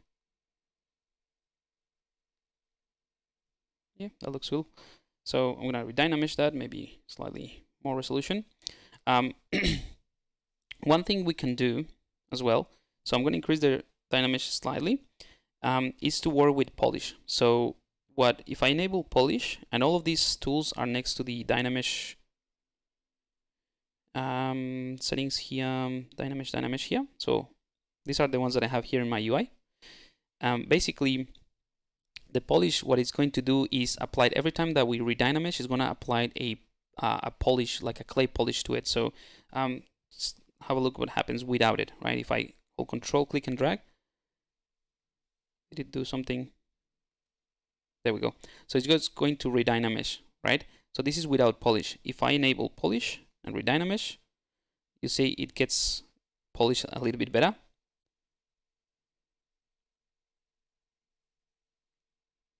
And that is very useful in this instance that we're doing kind of like a hard surface thing in this case.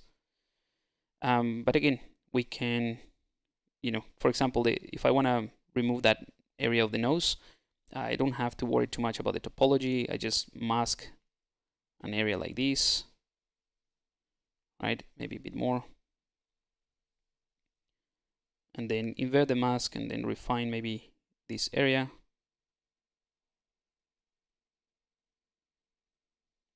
So invert the mask, or actually, let's leave it as it is. Bring in the gizmo.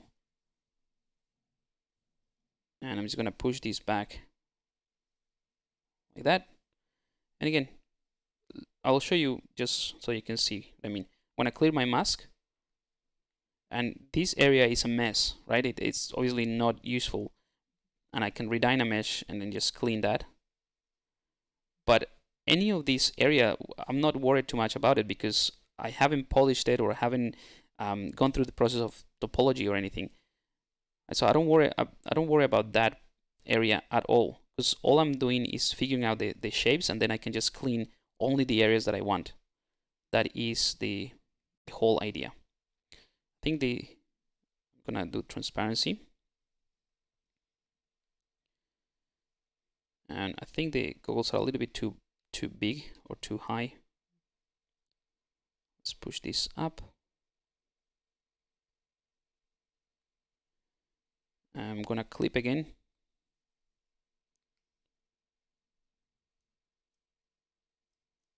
Actually, let's try a flat one. And this is what I mean about the being able to design as you go. Yeah, I think this one is a bit better. Let's dynamesh everything.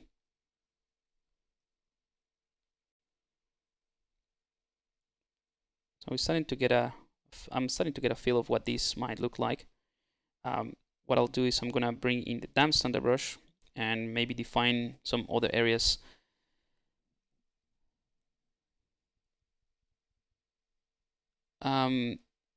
Is he Twitch? You mean, am I in Twitch or YouTube? Yeah, as in, yeah, I have those things. I'm not active, but that's part of my idea of this year to be more active. So I will have one. So if you look up Pablo Muñoz Gómez, my full name, that there should be an account. I just haven't added anything. Hey, renders FX, your clay pack is super awesome. So I actually purchase. Oh, great! Glad you like it. It's actually quite fun to use that clay pack with the new thick skin. So if you go ahead and open the pack, all the brushes would work, and the idea of those brushes is to work without the thick skin. But now that the thick skin is on, it's kind of like an added level of complexity, and it just produces like some really cool effects if you want to try that out. So I'm gonna use the damp standard brush to, I don't know, work on some lines in here to define some more interesting edges.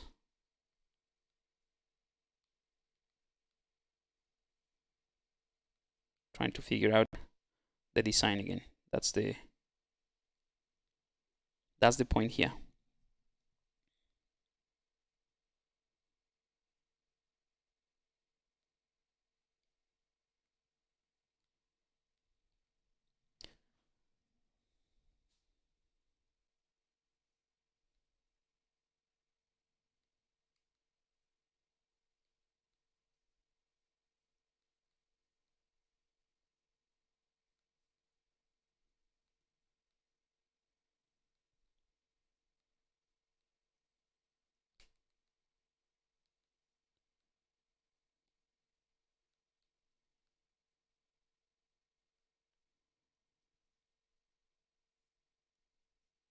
Starting to see like a pattern here.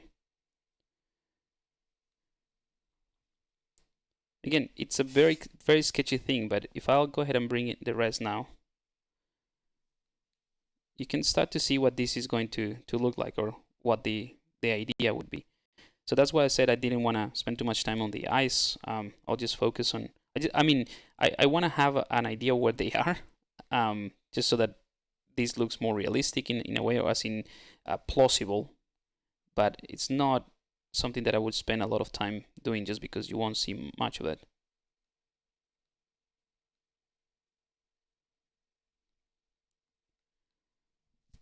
Let's see. Just gonna push this somehow. I want to integrate it with the head.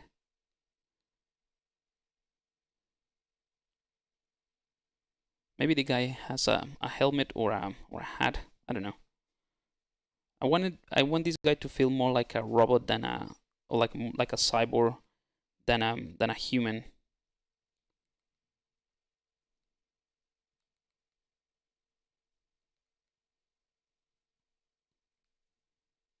We'll see. Okay, so what else can I show you that is cool? There are a few other things that we should block out maybe. I'm just thinking. Because this guy is gonna be kind of like a cyber thing. I'm just gonna append a couple of cubes, turn that into a Q cube.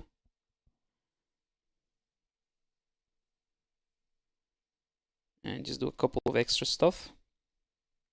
See where this one takes us. Maybe we can do kind of like those gas masks that are not rounded. So what I mean by that is it could be, what's the name? Yeah, I'm gonna taper it first.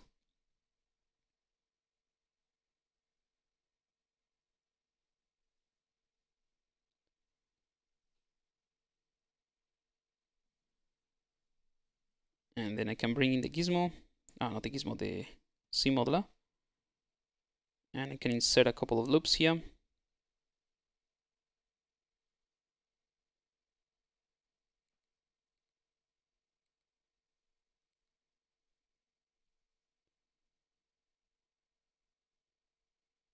And I can enable dynamic subdivision as well. So that sort of thing. So this is kind of like a clean mesh, but it's still pretty, you know, it's a sketch, or it's part of the sketching process.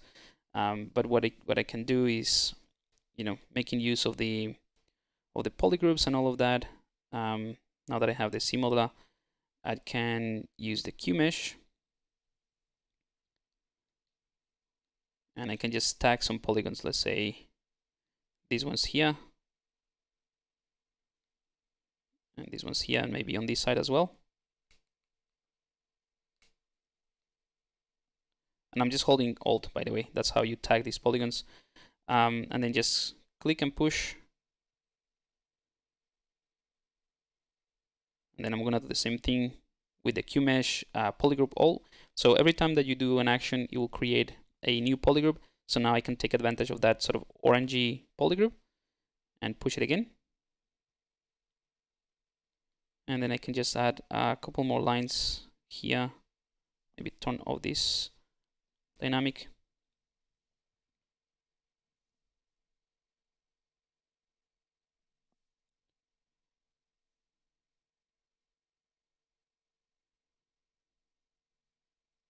That sort of thing. But anyway, you see what I mean. It's just a block out. I'm not sure if I like that actually, but I just wanted to give you another idea of something you can do. I probably just use insert meshes on this one, or booleans or something.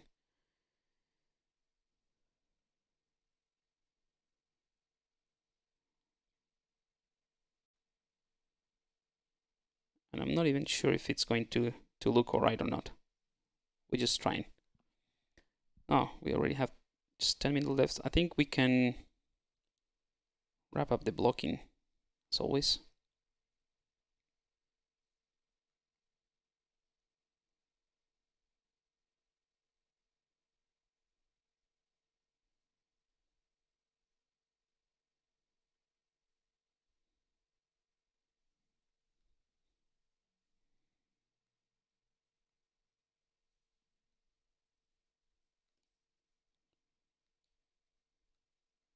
I'm gonna dynamesh this first. I'm gonna apply it and dynamesh. That's what I meant about, you know, not worrying too much about having that clean mesh.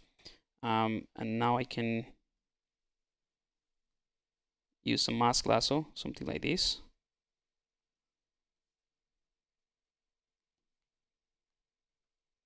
And I clean up this mask.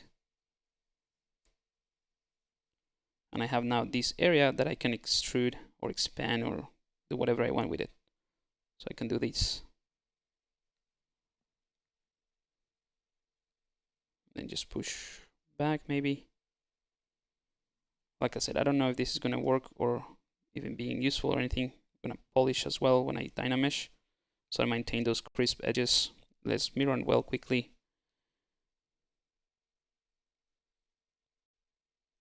All right, again, this is might be ridiculous, might be cool today. Tomorrow I open it and I think, you know, what am I doing? But we'll leave it for now. We might come back and say, no, this is rubbish. Let's remove it. In fact, I think that that's rubbish already. But you know, maybe tomorrow I'll open it and think this has legs. This has a good idea somewhere hidden, and we can explore it. Doesn't matter. I'm gonna select the face, and we can also use another technique just to wrap up this blocking of things, which is the extract technique here, right? So we can go ahead and do a couple of lines. Again, the face, I'm not entirely sure what we're doing here for this guy.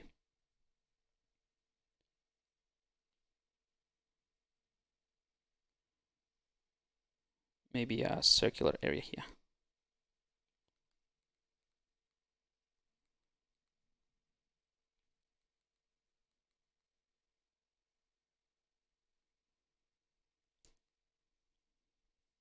And going back to what we talked about the sketchy concept versus more production and clean mesh. So I mask this area, and I want to have like a rounded shape in here. That is totally fine for now. But if I were to do like you know, polishing it, when I do something like a cylinder, I mean, it's pretty hard to get the cylinder shape right. So I would definitely use just a cylinder instead of doing this, for example. But again, we need to work smarter. So extract that. I'm gonna accept. So now I have this piece, right? Pretty cool. And that started to look a little bit more cyberpunky.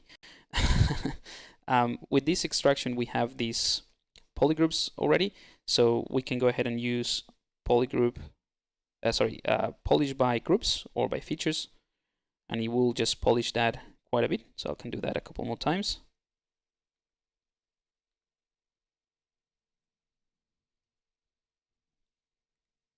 And I think that's pretty good.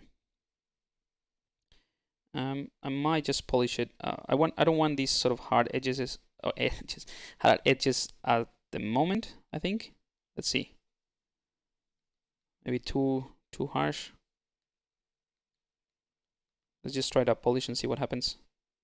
Just a normal polish. No, we'll leave it like that for now. And what we can do is just maybe scale it down.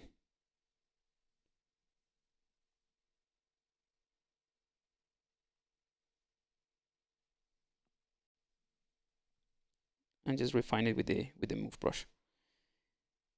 Again, another technique, but another piece that I'm not sure if it's the right one for the design.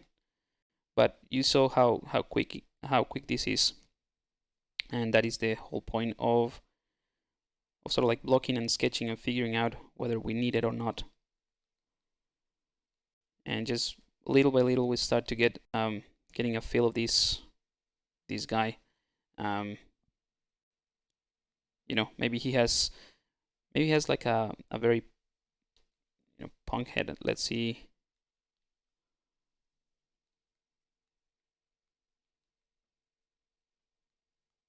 Let's try something else here.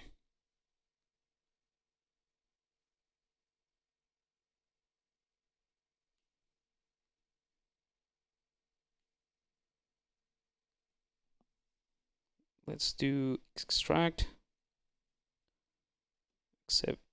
accept, and then we can take this bit, and maybe this one could be polished.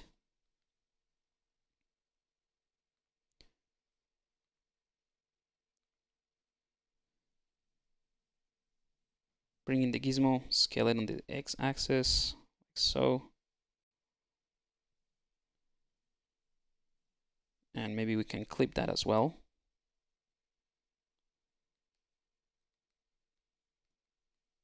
And create like a nice angle here.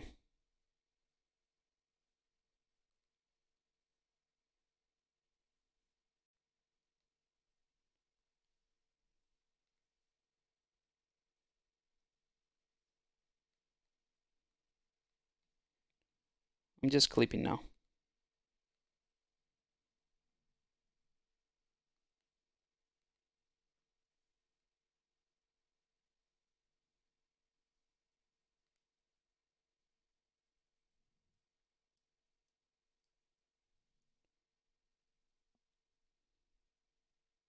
All right, let's do another polish.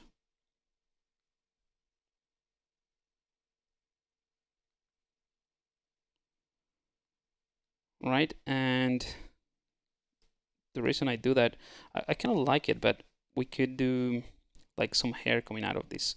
So maybe we can take this area, this whole thing.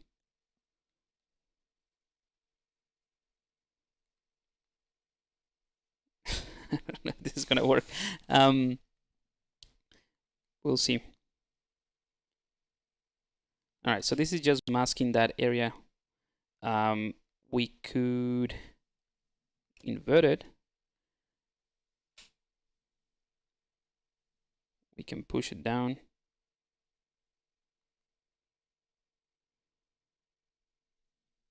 I mean, if I show you the actual mesh, it's just not gonna be any good.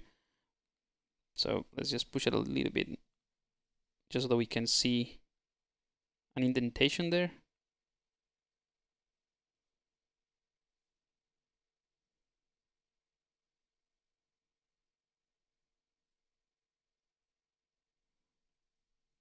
And we can dynamesh, see if that, I don't know if I have double-sided ones. Let me see.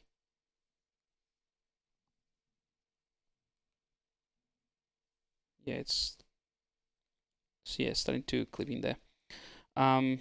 We can use the polygons, we still have them. Let's undo that. I think the easiest way is going to just use a boolean for this part. Or not. We can, you know what? Let's let's go ahead and do the same thing we did. Just want to show you something else before we wrap up today's session.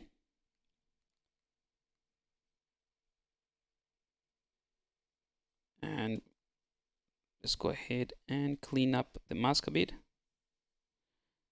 Right, so I can go ahead and hold Control and W, and that's gonna give me a polygroup, right? Of course, we also have a polygroup here inside, and I can just hide this one.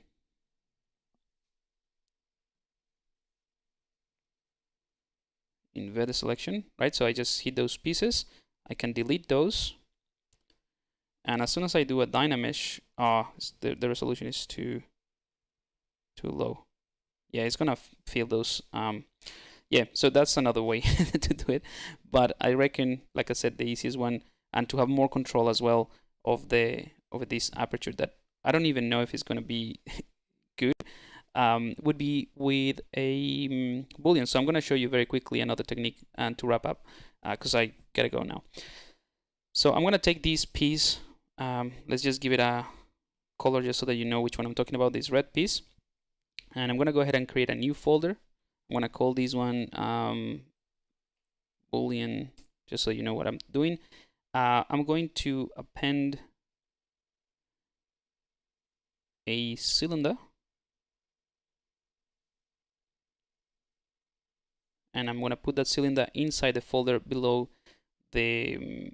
Let's give it another color, and let's give the cylinder another color as well, so you know which one I'm talking about.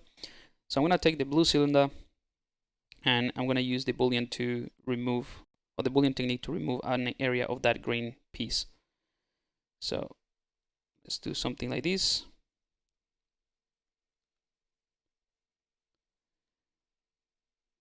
And again, this one doesn't have to be anything perfect. I mean, the geometry that I'll use to remove pieces just needs to be the shape that you want, really. So I can go ahead and take mask, symmetry. I'm going to mask this area. Take my move brush, and I have like part of this cylinder that is unmasked, and I'm going to move it like that. Let's just check that I did. Yep. So I create that sort of like peel shape. We can also rotate around. I'm distorting this, but like I said, it doesn't matter at all. And I'll show you why in just a second. I'm going to scale this as well. Invert that selection and scale that part. And I'm going to clear the mask. Show you this by itself, right? It's completely wrecked, but it doesn't matter because we have enough volume to remove what we need. In fact, let's just hide everything.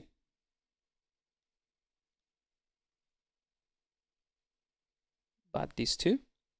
So this is what I mean. I'm covering the volume with the blue one of what I want to remove. And then all we have to do really is just enable these subtraction here in these icons here. So you have intersection, not intersection. You have add. I think it's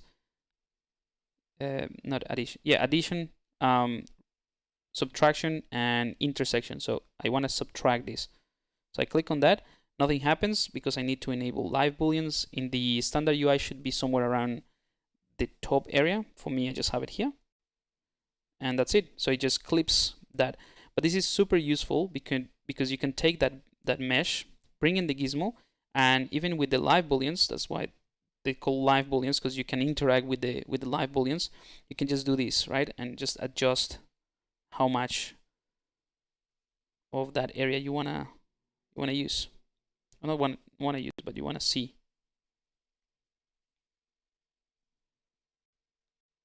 Right? So I can say, you know what, maybe less, or let's do more. Maybe go for something like this. And just to wrap up, if you're happy with this, you don't have to do the old thing, which is the older version of ZBrush that had booleans. You had to merge everything and create a whole boolean. You can now do that with folders or within folders. So in this folder that we call booleans, I can go to this gear icon, and I can say boolean folder. If you have subdivision levels, you can use subdivision. I don't have any, so I'm going to click on boolean folder. So now ZBrush keeps the original, so I have the two pieces here in case I want to go back, and I can put that here, and it automatically hides it and creates this mesh that keeps the polygroup, the polypaint as well. If you remember, the boolean was blue and this one was green. And also we have, let's just give it a white color now. We also have polygroups, right? So we don't need the live booleans, we have polygroups, and if we wanted to, we can do a series measure of this following those polygroups, just to show you one of the processes that I would use to clean this up, even though I haven't finished the design, would be using series measure. So series measure, keeping polygroups. I don't need to smooth groups because it's pretty smooth anyway. Set it to half of what I have. Series mesh that. Oh, cancel. I need to have symmetry just to get a symmetrical result, and that's it. So now I have a clean mesh, or relatively clean. I didn't have a look at this beforehand, but that's just a matter of smoothing this area. Yeah, I forgot to look into this piece, but I'm gonna hide it anyway and remove it. So all this junk, that's probably from the extract operation. I just didn't do a very clean job, but that's it. That's all I wanted to do. Let's double check here.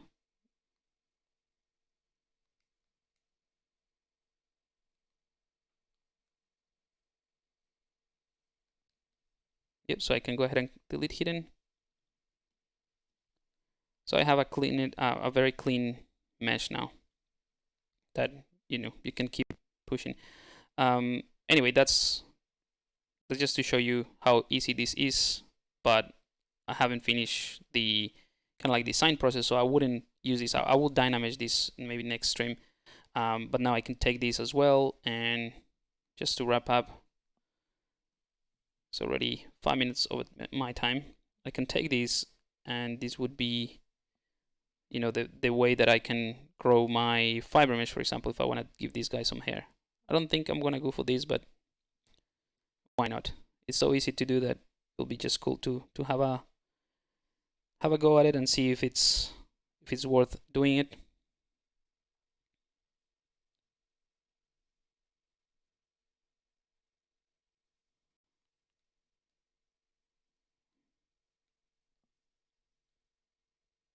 Right.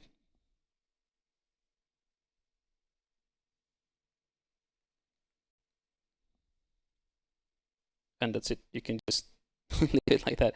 But again, I want this guy to be more like a robot, so I don't think I'm gonna use any hair. Just wanted to show you what this whole thing was for. But I kind of like it as part of the kind of like helmet design or whatever we're doing here. I want to kind of like integrate it more with the, not like a helmet that someone else puts on top, but integrate it with like the flesh maybe. We'll see how we go. And these things just give me an idea very quickly to sort of like extend some lines like this. And that's just, you know, making more cyberpunk inspired. So that's, you know, they connect maybe somehow there. Oh no, I did something and might crash.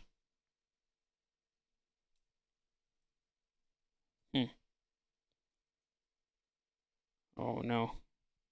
Ooh, that was close. Let's do a quick save. I think my tablet is gone again. Quick save. And that's about it. I'm just gonna do a quick render. Yeah, so that's the blocking done. I mean, there's a lot more work that needs to be done, but at least you have an idea of where we're going with this idea, with this project.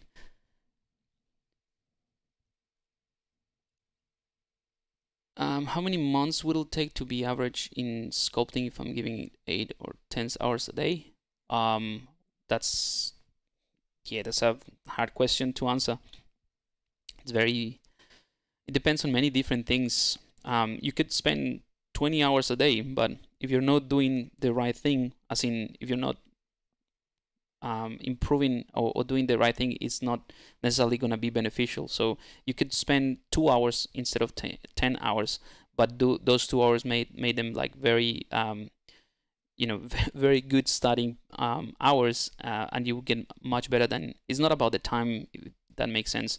Again, I know that the more time that you spend doing something, the better you get at it, just by doing things. But if you're doing something that is not necessarily the right thing, then you might get into, it's kind of like it might backfire, because then you will get too comfortable with that sort of like part of the process that might not be the right one. So it's about not just spending the time on the months and the hours doing things, but also finding the right way to do it, and or the more efficient way, or at least being able to spot where the wrong things that you're doing, if that makes any sense. So it's a hard question to answer with something very specific.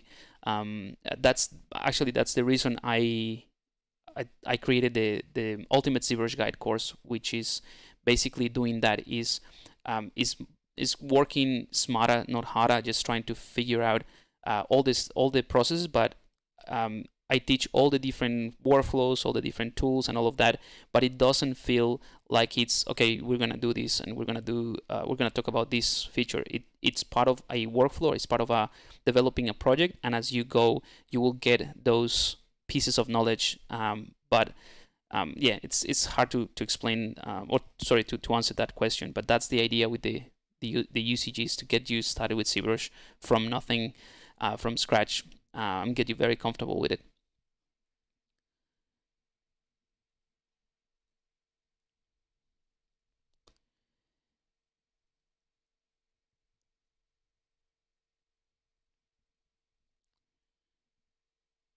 Cool.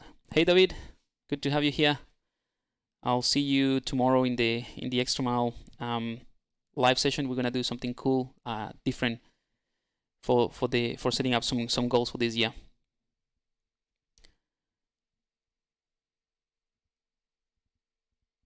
No worries. Thank you so much. All right, guys. So I'm glad that you've enjoyed today's session. Again, it's just a block out, but at least you get an idea of what we're doing. Hopefully, some of the tools and techniques that I show you are useful. And yeah, I'm gonna leave it here, and I will see you very soon. I need to check my calendar and see where the next ZBrush Live is going to be. Depending on just so you know, this is like an FYI. I might have to cut down my streams with Pixologic, just so that I can do all the projects that I have in the mix. So I might just do every second week, other than. But I'll let you know. I'll have to figure that out first. So have a good one, and I'll see you next time.